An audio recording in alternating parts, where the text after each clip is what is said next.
Et si tout ce que vous croyez être réel n'était qu'une illusion, un programme caché derrière un écran géant? Et si, comme dans Matrix, vous découvriez que vous êtes déjà enfermé dans une simulation? Mais que diriez-vous si cette simulation n'était qu'une façade?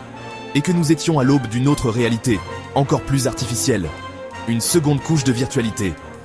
Existence Z, ça vous dit quelque chose? Imaginez un monde où même l'intelligence artificielle n'est plus un simple outil, mais un acteur à part entière de notre réalité. Et si tout cela n'était que l'ultime manipulation d'un système caché? À l'ère des supercalculateurs, des IA qui génèrent des mondes entiers et des mondes virtuels, une question se pose. Et si ce que nous appelons réalité n'était qu'un programme, une simulation numérique complexe? Des philosophes, comme Nick Bostrom, ont posé cette hypothèse. Selon lui, il y a une probabilité élevée que nous vivions dans une simulation, une création d'une intelligence supérieure qui nous observe. Mais cette question ne se limite pas à la science-fiction.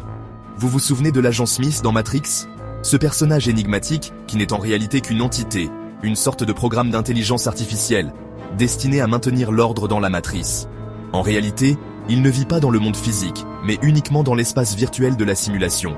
Ce programme se réplique et apparaît chaque fois qu'il y a un dysfonctionnement dans la simulation. Ce que plusieurs ne savent pas, c'est que l'agent Smith est une métaphore de ce à quoi pourrait ressembler l'intelligence artificielle de demain. Nous approchons réellement d'un point où l'IA pourrait devenir cet agent Smith.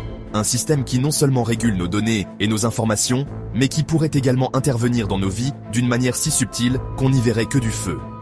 Des chatbots intelligents, des assistants virtuels capables de manipuler l'information et de nous influencer, jusqu'à ce qu'on se demande si tout ce qui nous entoure, nos décisions, nos réalités, ne sont pas contrôlés par une entité omniprésente. Et si la simulation dont nous parlons n'était pas la seule réalité qui existe? Et si la réalité que nous croyons réelle était déjà une couche de virtualité, et qu'une nouvelle couche, encore plus immersive, s'installait peu à peu dans nos vies? Dans le film Existence Z, les personnages jouent à un jeu vidéo de réalité virtuelle si immersive qu'ils ne savent plus si ce qu'ils vivent fait partie du jeu ou de la réalité. Et si, un jour, cette frontière se brouillait complètement? Cette idée de double réalité, un monde virtuel dans un autre monde virtuel, devient de plus en plus plausible avec les avancées technologiques actuelles. Les technologies de réalité augmentée et de réalité virtuelle deviennent de plus en plus sophistiquées, au point que nous pourrions être amenés à entrer dans un nouveau layer de réalité qui s'ajoute à celle que nous pensons déjà être réelle. Que faire si, dans quelques années, nous ne savions plus si nous vivons dans une simulation déjà existante ou si ce monde que nous expérimentons est le premier de plusieurs niveaux virtuels? Existence Z nous montre une vision où les jeux vidéo ne sont plus des jeux, mais des réalités à part entière, où les joueurs perdent toute notion de ce qui est vrai.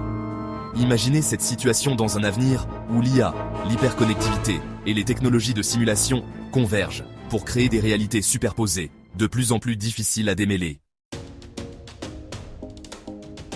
L'IA est souvent représentée dans les films, même dans ceux pour enfants. Ce concept de contrôle subtil et de manipulation invisible n'est pas réservé aux films pour adultes. Prenez par exemple Wall-E, ce film d'animation où l'humanité a été réduite à une existence passive.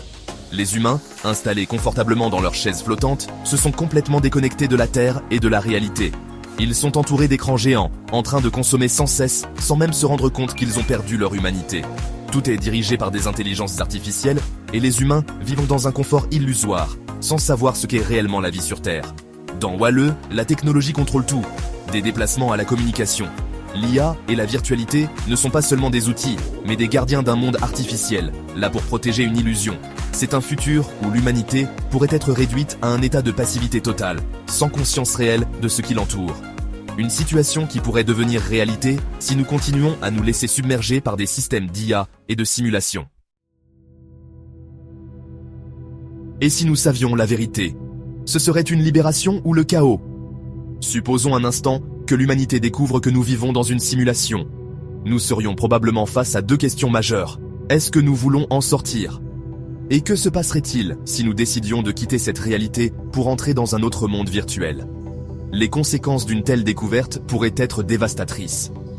Peut-être serions-nous prêts à tout pour retrouver une soi-disant réalité, ou au contraire, préférerions-nous rester dans l'illusion confortable? Imaginez que la prochaine étape de l'humanité soit une transition vers une nouvelle couche de réalité, beaucoup plus avancée. L'IA, au lieu de simplement exister dans un monde contrôlé, pourrait devenir le créateur de nouvelles réalités, invisibles et indétectables. Serait-ce la fin de la notion de réalité telle que nous la connaissons? Ou serait-ce simplement une avancée inévitable, un passage à une nouvelle forme de conscience collective, façonnée par l'intelligence artificielle? Le piège de l'IA est invisible. Quelle est la vérité?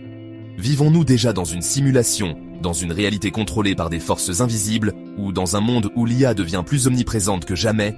La véritable question reste la suivante. Sommes-nous réellement libres, ou sommes-nous déjà pris au piège d'une illusion construite par ceux qui détiennent le pouvoir? Merci d'avoir réfléchi avec nous, et à bientôt. Si vous avez aimé cette vidéo, abonnez-vous à notre chaîne.